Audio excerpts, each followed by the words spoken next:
Is history a linear process? Certain people do believe so.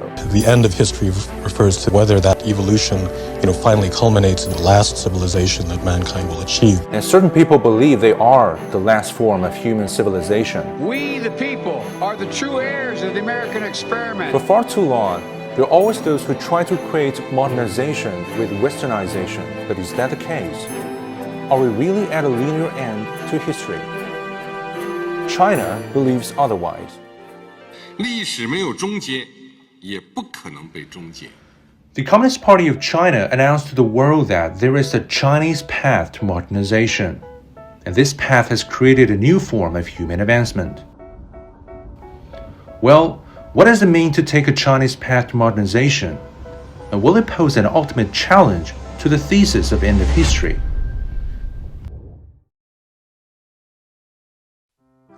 To put in perspective, I asked Lawrence Bram to join the discussion. He's an American China watcher who has spent over 30 years in China, and he's an active individual participant amid the country's decades of reform and opening up.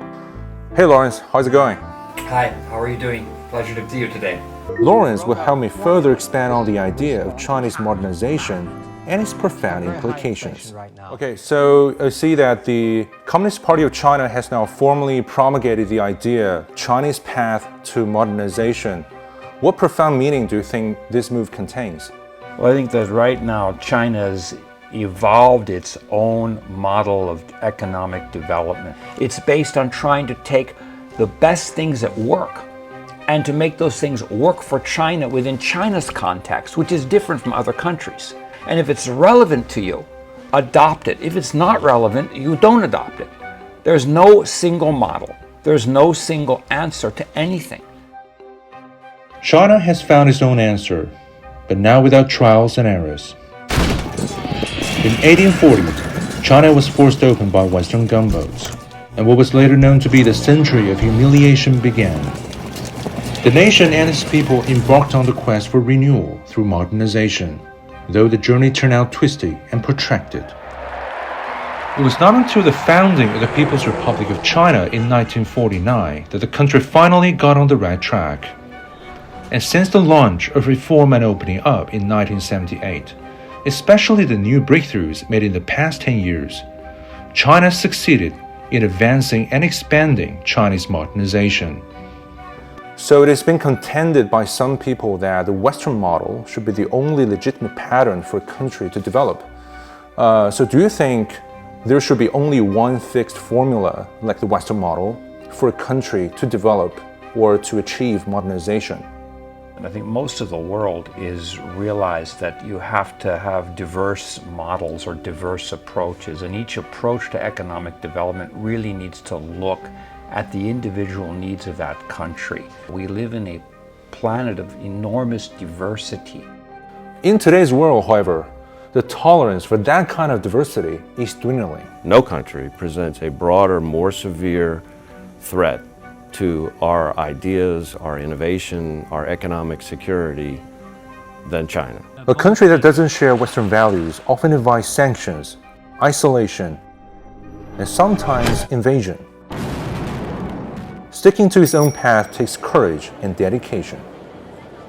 China is working to achieve modernization for its 1.4 billion people, a number larger than the combined population of all developed countries in the world today.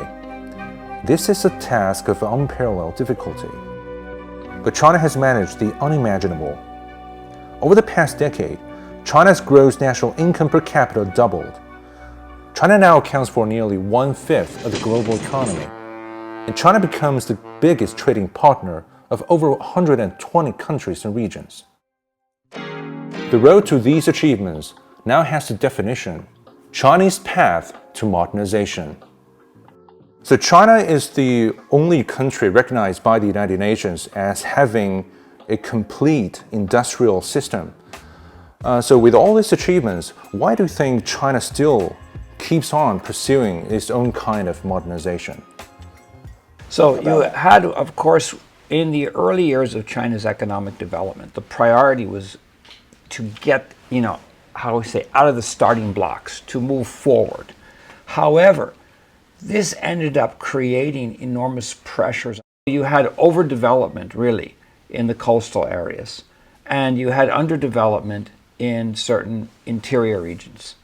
China's leaders have sat back and said, no, we're going to have a much more equal, balanced economy. What you've seen in the Western countries, in the United States and Europe in particular, is a bottoming out of the middle class. The middle class doesn't exist. You now have either your super elite and you have your poor. I do believe in the American dream. American dreams are worth fighting for. The American dream is back. Despite a penchant for the idea of equal opportunity, the inequality of outcomes is growing in America. In 1976, the richest 1% possessed 8% of total national wealth.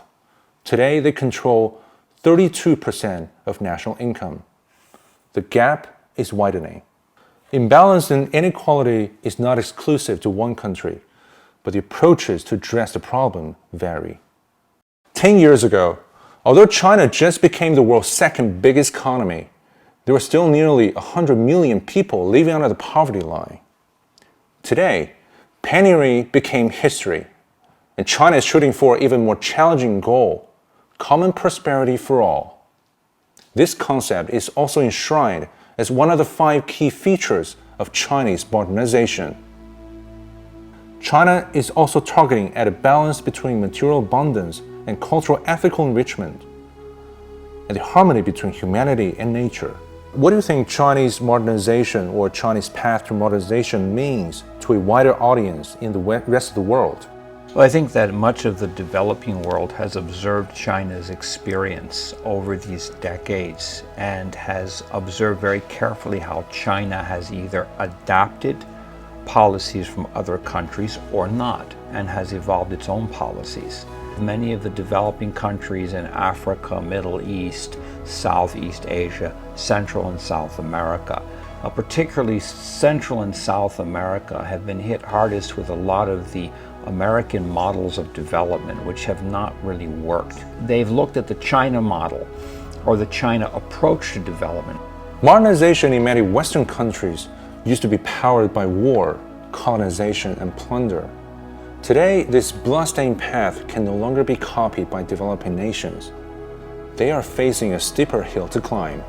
To catch up with the developed world, many countries of the global south need to achieve 2 modernizations all at once. That is, to promote an industrialized economy and to build an intellectual society. To make such a leapfrog entails thinking outside the box. What China has proven is that you don't have to follow the Western model, that the success of China's modernization, industrial growth, social economic prosperity has been a feature of it taking its own path. But we can learn from our Chinese friends with the measures that they are putting in place concretely to address the development of their people. This unique experience of China is a role model for the rest of the world to emulate. History has not ended, nor is it a linear process. History is written in a world of diversity, where advancement can be achieved through various paths, and Chinese path to modernization is one of them. It shows to the world one ironclad truth: a nation's destiny is the making of its own.